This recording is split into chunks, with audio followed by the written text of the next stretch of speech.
Bonjour, vous êtes sur le point d'écouter un nouvel épisode de l'Instant Outdoor, le podcast outdoor dans lequel on partage les meilleurs conseils et histoires des acteurs du sport outdoor. Mon objectif est de vous inspirer et vous inciter à bouger en conservant votre santé grâce aux conseils et retours d'expérience pour se lancer et progresser dans votre sport. Nutrition, préparation mentale, entraînement, apprentissage, parcours de vie, on abordera ici tous les sujets sans tabou et de façon naturelle. Je suis François Hinault, fondateur de Planet Trail Productions, speaker, créateur de contenu pour les sports outdoor, créateur de la bière endurante et organisateur du Grand Raid du Finistère. Contactez-moi sur contact@planettrail.com, sur LinkedIn ou sur mon site planettrail.com. Bonne écoute. Bon, alors aujourd'hui je suis avec Yvon Lasblaise et on va parler canicross. Ça fait très longtemps que je voulais faire un épisode sur ce beau sport que j'ai pratiqué pendant de nombreuses années. Alors Yvon, tu es président de l'ISF, l'International Canicross Federation. Je sais pas si on dit en anglais ou en français. Tu vas nous expliquer tout ça. Comment vas-tu Yvon ? Moi, ça va très bien, tu vois. Je suis en retraite, je profite pleinement de cette activité. Voilà. Non, ça va très, très, très bien. Je suis dans le Cantal actuellement, là. Ah, punaise, la campagne, c'est super. Bon, impeccable. Bon, pas même si on dit qu'il n'y a pas de personnes plus occupées que les retraités, hein, tu confirmes ? Ah oui, ouais.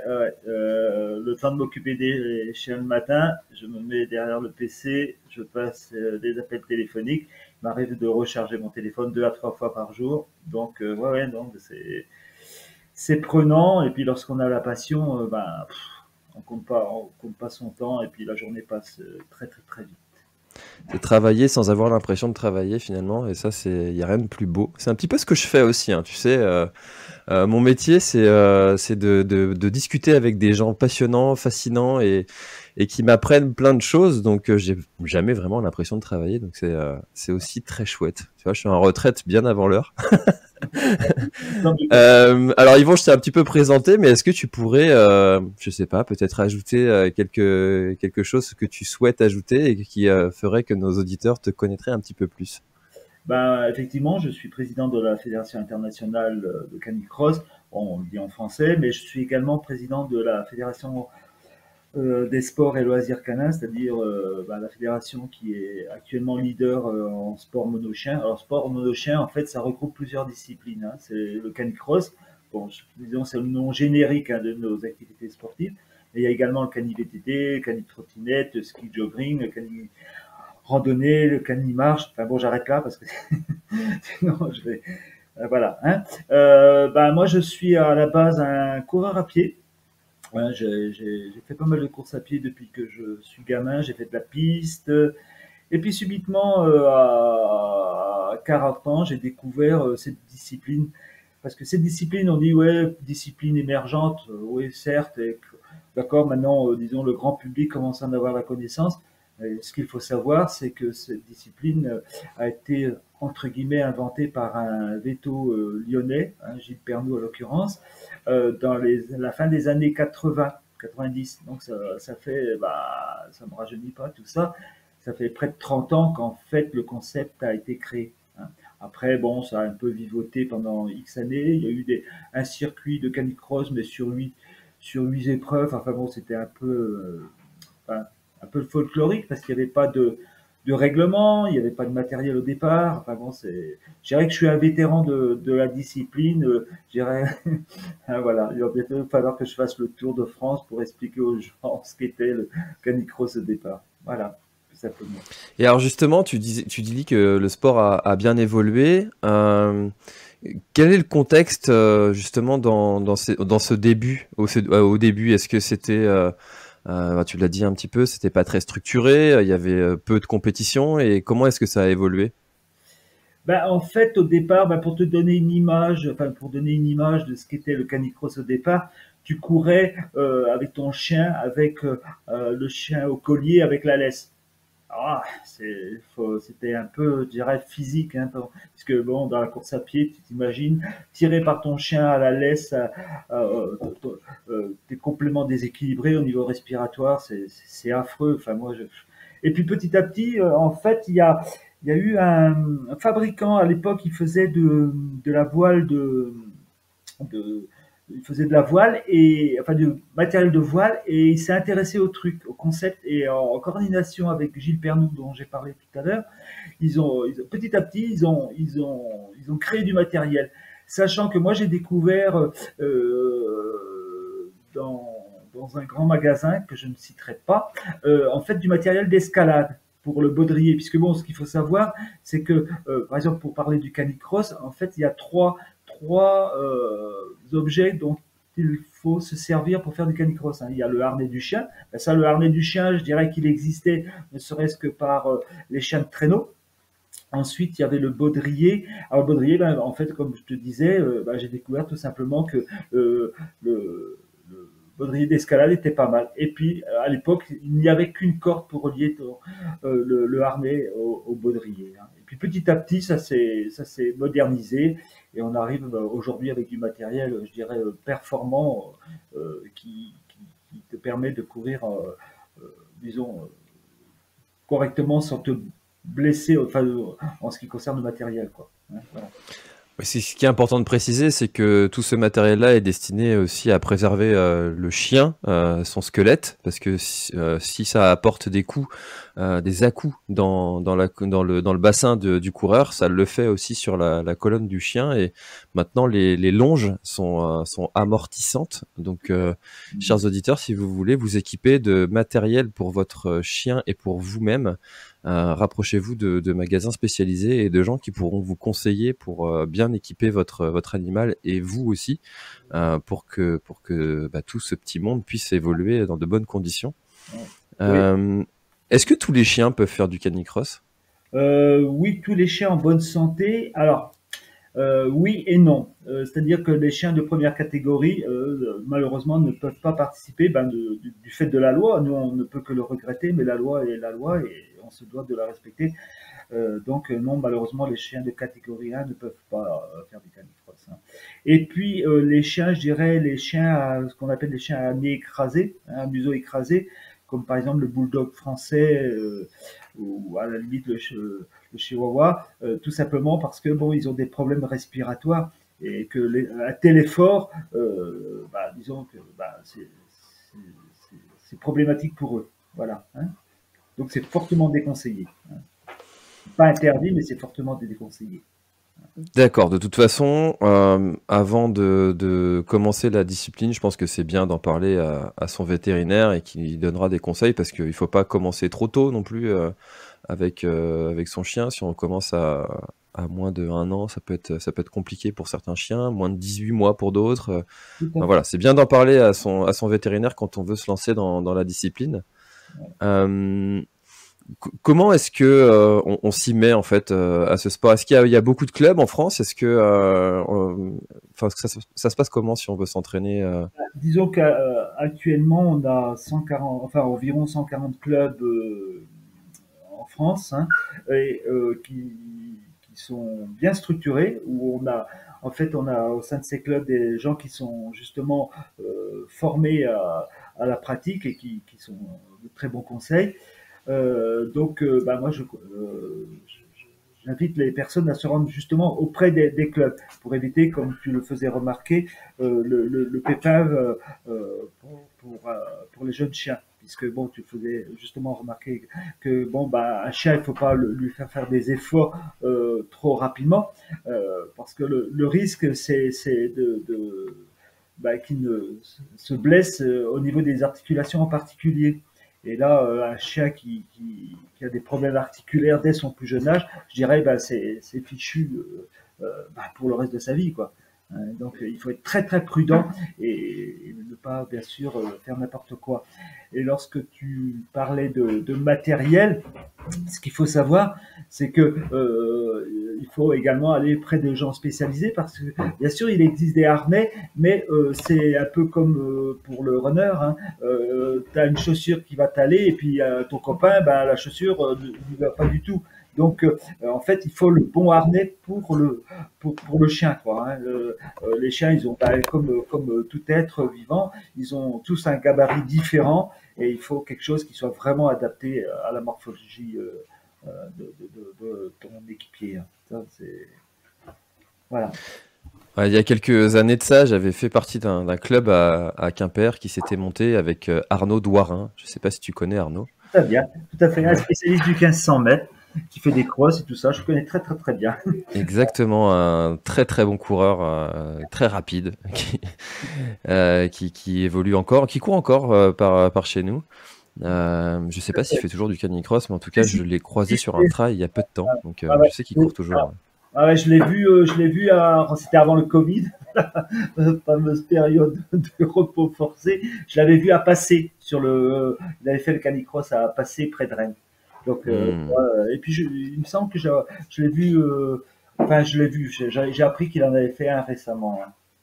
D'accord, donc il évolue toujours, il court toujours aussi vite, j'imagine. Ouais, Et c'est vrai qu'il avait essayé de monter un club de canicross sur la région, et puis ça avait pris un petit peu au début, et puis finalement il y avait un petit peu moins de monde à venir. Le club s'était un petit peu essoufflé, ce qui est dommage parce que ça a occasionné de bonnes rencontres. Et ce à quoi il faut penser aussi, c'est qu'au départ d'un canicross, il y a beaucoup de chiens qui vont se retrouver à côté d'une autre, et si notre chien n'est pas forcément habitué à ça, ça peut lui occasionner une petite panique. Et ça aussi, c'est quelque chose à prendre en compte si on veut se mettre au canicross. Donc, habituer son chien à courir avec d'autres, ça peut être une bonne idée. bah, Est-ce que il y a des pratiques comme ça qui sont bonnes à avoir si on veut se mettre à faire de la compétition? c'est-à-dire, qu'est-ce que tu entends par pratique? Est-ce qu'il y a des choses qu'il vaut mieux avoir fait ou Disons que essayer avant de se lancer sur une compétition? Eh ben, disons que de toute manière, lorsque votre chien, enfin, vous avez un chiot, il faut déjà le sociabiliser parce que tu faisais remarquer, tu as des chiens qui, s'ils n'ont pas connu d'autres congénères, lorsqu'ils vont se retrouver, je dirais, en groupe, c'est la grosse panique, hein. Donc, nous, on préconise également aux personnes d'aller dans des clubs où ils pratiquent l'éducation, hein, parce que bon, pour ne serait-ce que l'obéissance, hein. Et puis après, on va dans un club propre de canicross, on va lui apprendre un peu tout ce qui est les ordres, hein, gauche, droite, etc. Toi, doucement, etc., etc., hein. Et puis bon, c'est vrai que la socialisation, de toute façon, c'est indispensable parce qu'on imagine mal un chien quelque peu peureux, développe une agressivité vis-à-vis de ses congénères par peur, tout simplement. Par peur. Ouais. Hmm. Et est-ce qu'il y a des chiens qui sont meilleurs que d'autres en canicross? Euh, c'est Les races de chiens? c'est un vaste sujet, ça. En fait, je dirais qu'il faut prendre le chien, je dirais, enfin, un chien dont on apprécie, je sais pas moi, la race ou le croisé. Enfin bon, après, si on parle performance, c'est vrai que les chiens de chasse, typés chasse, sont plus rapides, plus puissants, etc., que d'autres chiens. Mais après, bon, c'est le choix de chacun, hein. Il y en a qui vont courir avec un Jack Russell et d'autres qui vont courir ce qu'on appelle maintenant les Greysters, c'est-à-dire un croisement de Évrier Gredoud avec un braque. Bon, c'est des chiens qui font pas loin de 40 kilos, qui vont embarquer à des vitesses phénoménales. C'est des chiens à pas mettre entre toutes les mains, hein, ça c'est clair. Non, en fait, pour moi, il faut choisir le chien que l'on a envie d'avoir près de soi, et puis surtout qu'il soit, disons, au niveau de tes performances, hein, physiques, voilà. Ah, c'est marrant que tu parles du Jack Russell parce que sur un des canicross que j'ai eu l'occasion de faire, je me suis fait doubler par quelqu'un qui courait justement avec un Jack Russell. Moi, j'étais avec un husky et j'avoue que ça fait drôle quand tu vois cette petite bête qui arrive là comme ça et puis qui cavale tant que tant. Ça fait drôle, mais finalement, pourquoi pas, hein. Ce sont des chiens qui sont assez dynamiques, assez speed et finalement, il y a la capacité du coureur aussi qui fait beaucoup, hein. C'est pas que le chien qui doit faire tout le boulot. Même si c'est vrai que j'ai vu beaucoup de braques de Weimar sur les courses, des huskies aussi, forcément. Euh, On voit beaucoup maintenant de border collie ah oui, et puis des bergers australiens. Ça, c'est vraiment bien développé. vraiment bien développés. Ouais. Puis c'est des chiens super sympas, très sociables. Enfin bon, voilà. C'est ce que j'ai maintenant. J'ai un border collie et un husky. Bon, mon husky a 13 ans, donc autant te dire que elle ne tire plus beaucoup, hein, même plus du tout, on va dire. Par contre, le border, lui, il a un peu moins d'un an et je pense qu'il va envoyer du steak, comme on dit, quand il va pouvoir tirer. Ouais. J'ai déjà hâte. Qu'est-ce qui te plaît, toi, dans ce sport? Qu'est-ce qui te passionne tant pour en faire presque ta vie maintenant, hein? Ben, disons, c'est la complicité que tu peux avoir avec ton chien.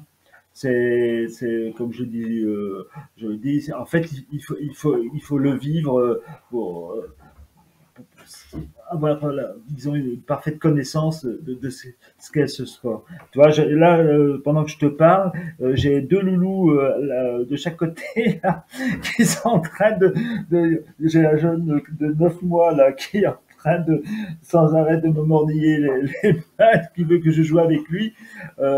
Puis j'ai un autre de 8 ans là. Super sympa. Non, mais il y a une complicité, une symbiose qu'on peut avoir avec son chien. Comme on dit, le canicross, c'est un effort commun.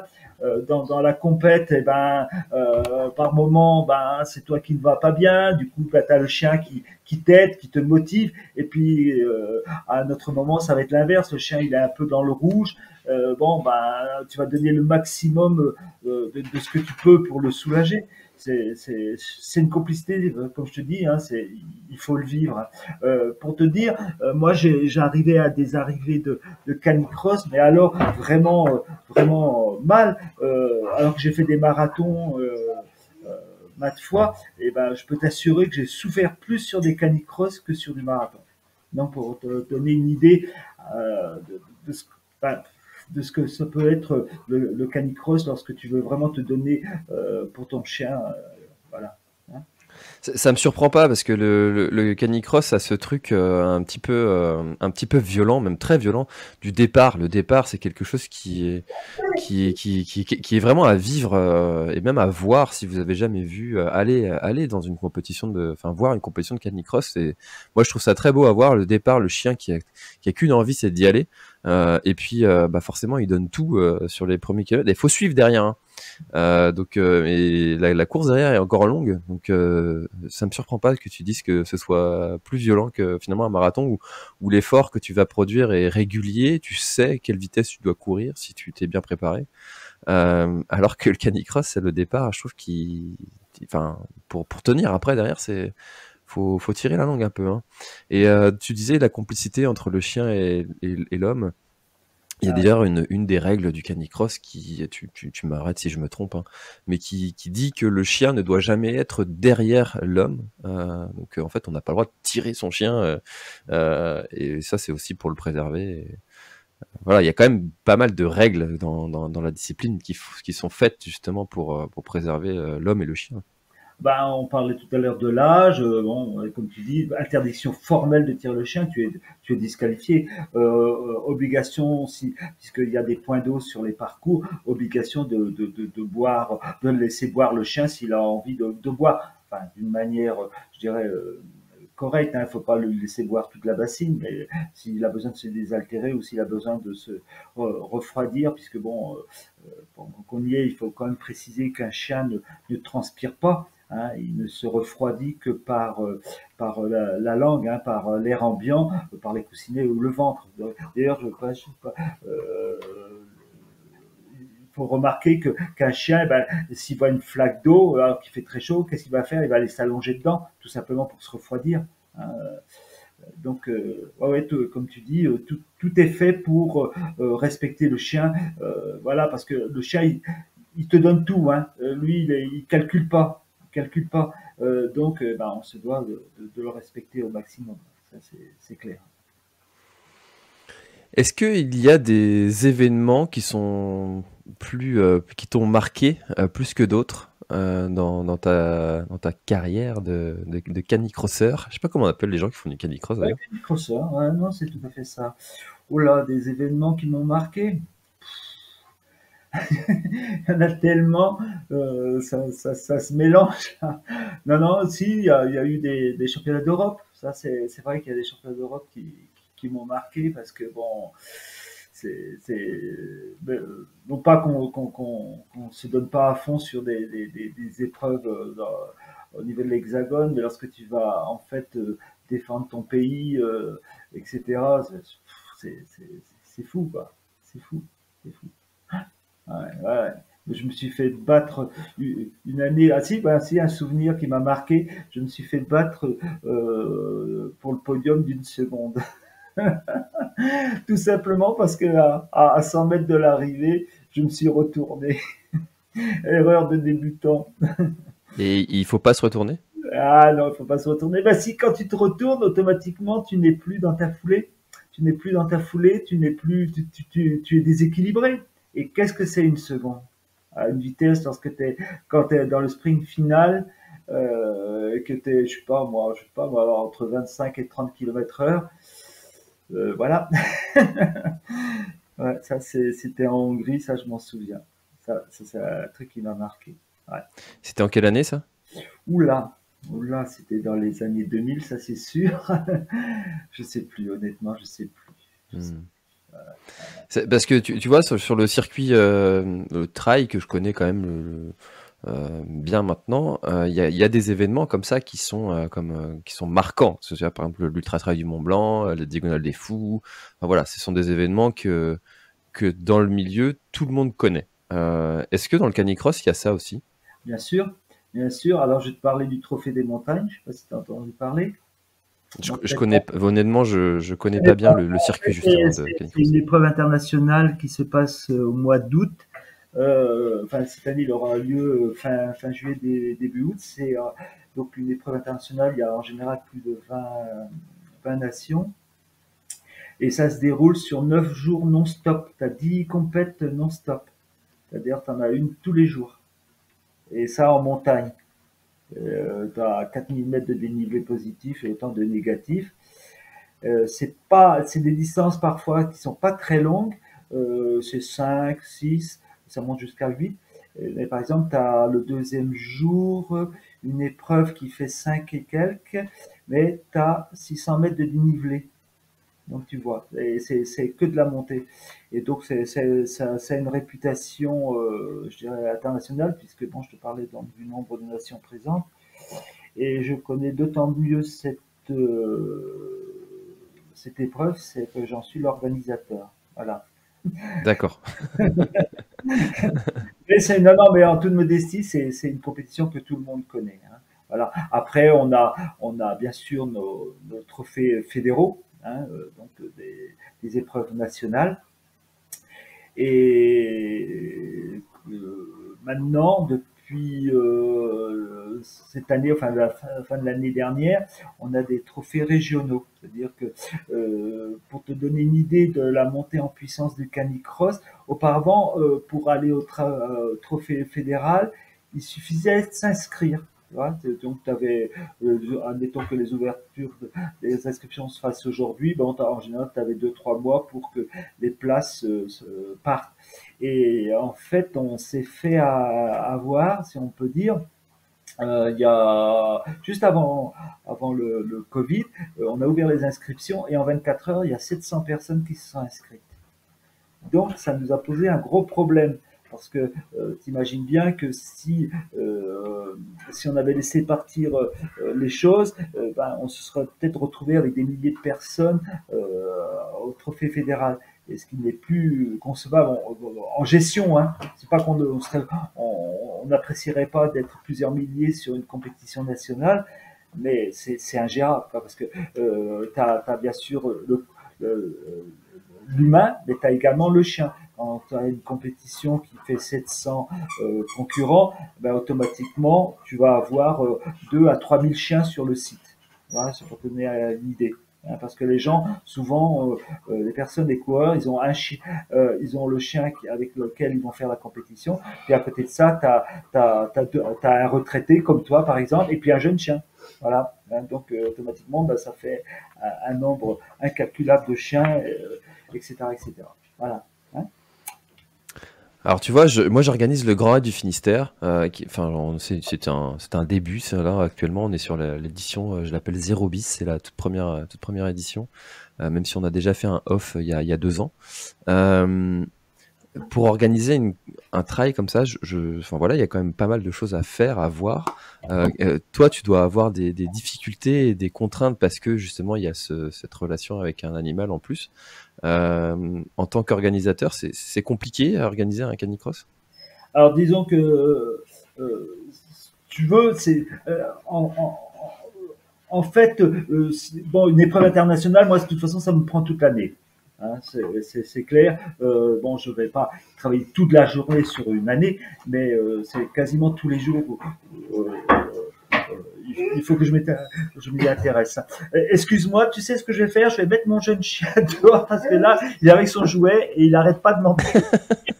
Ouais, on l'entend. Ça met dans l'ambiance, c'est pas grave. La magie des chiens qui jouent à côté de nous. Là, c'est bon. Hein, je connais bien ça aussi. Non, puis le chien oppressant qui vient quand tu es sur le canapé et puis qui vient te poser son jouet sur les genoux. Je vis ça au quotidien. Voilà. Ouais, alors pour organiser un canicross, bon, bah déjà il faut une structure, il faut des bénévoles. Hein. Après, donc au niveau de la Fédé, on a un cahier des charges, hein, c'est-à-dire qu'on met à disposition de l'organisateur je dirais le papier, le manuscrit sur lequel est noté, je dirais la marche à suivre, parce que il y a, si tu veux, il y a la partie technique, mais également administrative, parce que comme tu le faisais remarquer, on est avec les chiens. Et donc il faut que tout soit en règle, que les chiens soient vaccinés. Il faut faire une déclaration à la préfecture concernant donc le rassemblement de canidés. C'est pas vraiment compliqué, mais justement la Fédé est là pour aider au montage d'une compétition. Hein, Alors, quels sont les enjeux du canicross dans les prochains mois, les prochaines années? Est-ce que vous cherchez vraiment à développer le nombre d'adhérents, de participants, à structurer un peu plus, à organiser plus d'événements? Eh ben, si tu veux, la fédération actuellement, pour te donner un ordre d'idée, en matière de personnes qui travaillent, alors je précise bénévolement, hein, il n'y a aucun salarié au sein de la Fédé, il y a 80 personnes qui travaillent dans différentes commissions, etc. Tu vois, pour les formations, pour les différentes commissions, etc., etc.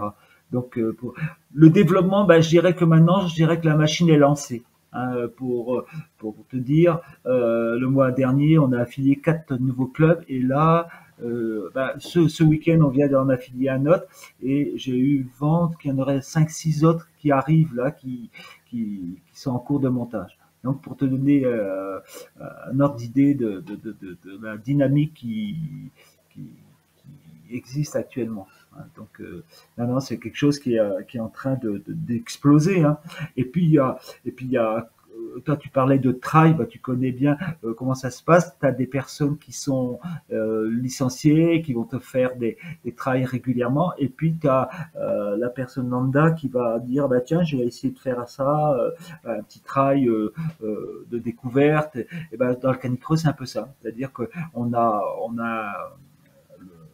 un noyau dur de licenciés qui pratiquent régulièrement. Et puis à côté de ça, lors d'une épreuve, ben, on va voir arriver des personnes qui viennent découvrir le canicross, qu'on reverra peut-être jamais, mais qui viennent donc pratiquer pour ne serait-ce que faire connaissance avec la discipline. Et puis tu as beaucoup de personnes qui font du canicross sans le savoir, qui individuellement vont aller dans les bois, vers chez eux, et, avec leurs chiens, et pratiquer. En tout cas, c'est une belle activité pour partager quelque chose avec son animal. Par contre, alors tu me corriges si je me trompe, mais je déconseillerais de prendre un chien pour s'inciter soi-même à aller faire du sport. Plutôt Bah, aller faire du sport, aimer courir, et puis peut-être prendre un chien en fonction de son mode de vie, et plutôt que l'inverse.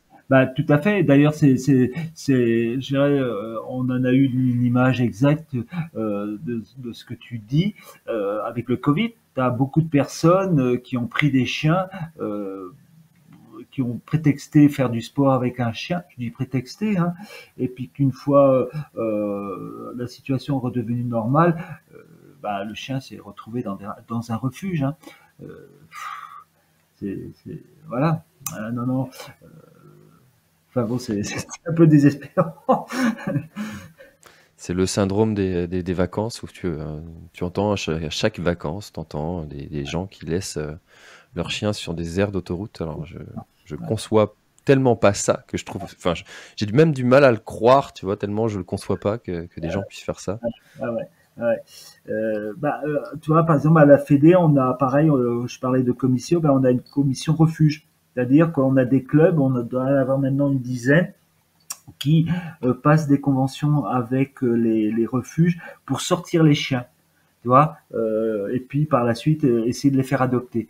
Donc bon, des chiens aptes à courir aussi, hein. On va pas prendre un chien comme tu disais de 14-15 ans, mais un chien en bonne santé qui est sociable, etc., etc. Ben, nos clubs sortent ces chiens et on a pas mal d'adoptions comme ça justement de chiens qui ont été abandonnés pour X raisons. Ouais. Hmm. Ouais. Oui, parce que c'est vrai qu'on parle des fois des situations où les gens laissent leurs chiens volontairement, mais c'est vrai qu'il y a aussi, et le plus souvent, j'imagine, des situations de vie qui font qu'on ne peut plus s'occuper correctement d'un chien Bah, bon, et non, qu'on mais est contraint de devoir, c'est souvent sous la contrainte. ouais. Non, bah, c'est sûr que de toute façon prendre un chien c'est une responsabilité. Hein. Et puis un chien on le prend pour en général pour plus d'une dizaine d'années. Hein. Donc il faut en avoir conscience. Hein. Il faut en avoir conscience. Hmm.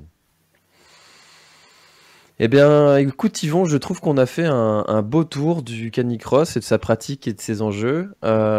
Aussi pas mal de conseils. Alors tu vois, j'avais fait une vidéo il y a quelques années de ça, parce que je pratiquais beaucoup le canicross à cette époque-là, et puis on m'avait posé quelques questions sur comment pratiquer le canicross, et à ma grande surprise, c'est la vidéo qui a le plus de vues. Enfin, elle est troisième, je crois, dans mon top 3 de toutes les vidéos que j'ai pu faire sur ma chaîne YouTube La Planète Trail. Moi, j'avais fait Ouais. une vidéo modeste avec 10 conseils comme ça, et elle a quelque chose comme 50 000 vues. Euh, donc ça m'a montré que ce sport avait un réel intérêt pour tous les pratiquants de course à pied, et que ce soit des pratiquants de canicross, mais aussi de trail, juste par intérêt. Donc à mon avis, c'est un sport qui a un bel avenir devant lui, et je trouve ça très très bien. Donc, merci à toi d'avoir fait cette présentation. Est-ce que tu as des choses que tu aurais aimé ajouter dont on n'aurait pas encore parlé? Bah ouais, justement, tu parles de trail. Quand je parlais par exemple de lien avec les refuges, on a un lien très étroit avec les organisateurs de trail.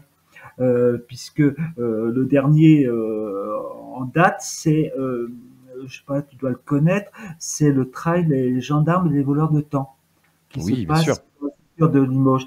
Et en fait, on a un club, donc qui est le Canipat 87, qui, qui a été invité au départ, hein, c'est le président de notre club qui a été invité à présenter la discipline lors de ce trail. Et pour te dire, ben, quoi, ça date maintenant d'une semaine, ouais, une semaine, on était justement sur ce trail où on a organisé un canitrail, tu vois, avec départ en masse, c'est-à-dire plus de 200 chiens qui sont partis en même temps. Donc on est invité régulièrement sur des trails à démontrer ce qu'est le canicross. Bon, sachant que bon, de toute façon, un canicrosseur, c'est avant tout un coureur à pied. Hein. Donc voilà, il y a un lien très étroit entre les deux disciplines.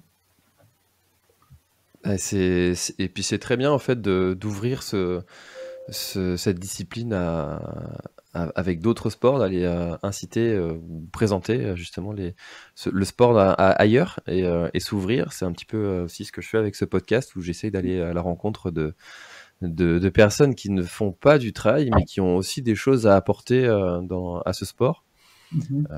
Tu vois, par exemple, là, ça me vient aller en tête, j'avais interviewé Stan Turé, qui est un navigateur qui a fait la Transat Jacques Vabre l'année dernière. Et les navigateurs ont beaucoup à apporter aux personnes qui font de l'ultra-trail, notamment sur des questions de sommeil, enfin voilà. Ouais. Et je trouve qu'on a tous à apprendre des autres et de leurs propres pratiques pour grandir soi-même et progresser soi-même. Donc c'est très bien que les disciplines se rencontrent, s'échangent et puis et s'ouvrent comme ça aux autres. C'est une très bonne idée. Ah ouais.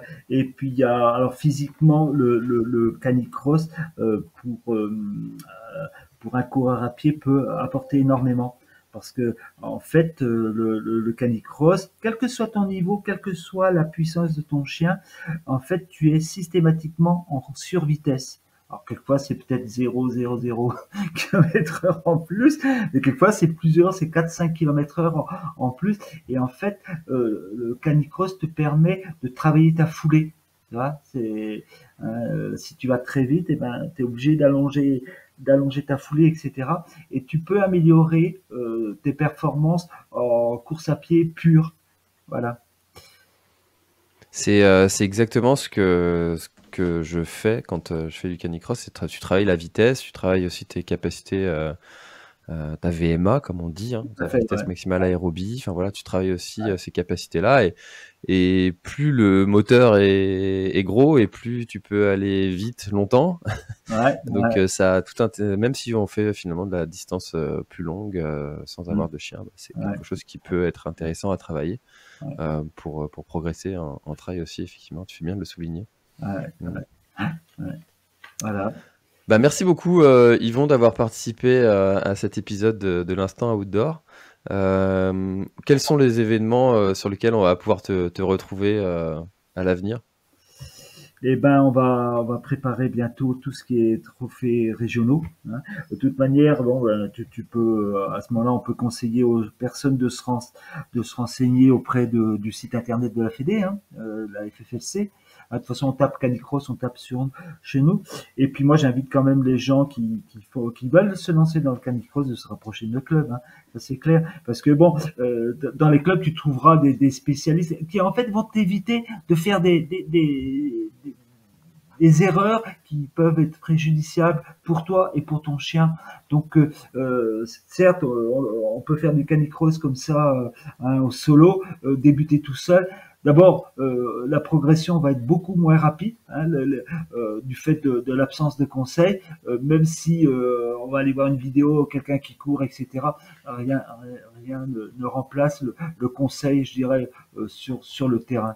Hein, ça c'est. Et puis comme on en a parlé, il faut faire surtout attention à ne pas faire n'importe quoi avec son chien, parce que comme je disais, enfin je vais le répéter, le chien lui donne tout, et puis il calcule pas, et puis c'est toi qui va faire que tout se passe bien, voilà. Hein.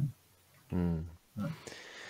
En tout cas, là, j'ai été voir justement sur le site, donc c'est fslc-canicross.net, et effectivement, vous avez toutes les informations sur les courses, les clubs, plein de documentations qui sont hyper intéressantes, calendrier, enfin voilà, il y a plein de renseignements hyper intéressants. Donc, si vous avez envie de vous mettre à la pratique, effectivement, ça vous fera gagner du temps et peut-être éviter de faire de grosses bêtises que de commencer tout seul sans avoir de conseils de gens qui sont experts. Mais de toute façon, même si vous n'avez pas de club juste à côté de chez vous, en parlez-en à votre vétérinaire. Ça, c'est sûr que là, vous pourrez avoir des conseils de qualité. Merci Yvon. Et puis on a la page Facebook aussi. Allez, de toute façon, je mettrai tous les liens qui sont intéressants dans la description. Et Instagram également. Voilà. Voilà. Ok, merci beaucoup François. Hein. Merci, à bientôt. À bientôt et puis bonne continuation. Au revoir. Merci d'avoir écouté cet épisode de l'Instant Outdoor. J'espère qu'il vous a plu. Si c'est le cas, et même si ce n'est pas le cas, abonnez-vous pour ne rater aucun épisode. Parlez-en autour de vous et laissez-moi un commentaire sympathique sur Apple Podcasts, c'est ce qui m'aide le plus à remonter dans les classements. N'hésitez pas non plus à le partager à chacun de vos contacts dans le sport. Chaque nouvel auditeur intéressé est une victoire. Si vous avez besoin d'un speaker pour votre événement, d'un contenu pour votre marque, d'une bonne bière artisanale bretonne, D'infos sur le Grand Raid du Finistère, n'hésitez pas à me contacter à l'adresse contact@planettry.com. À bientôt!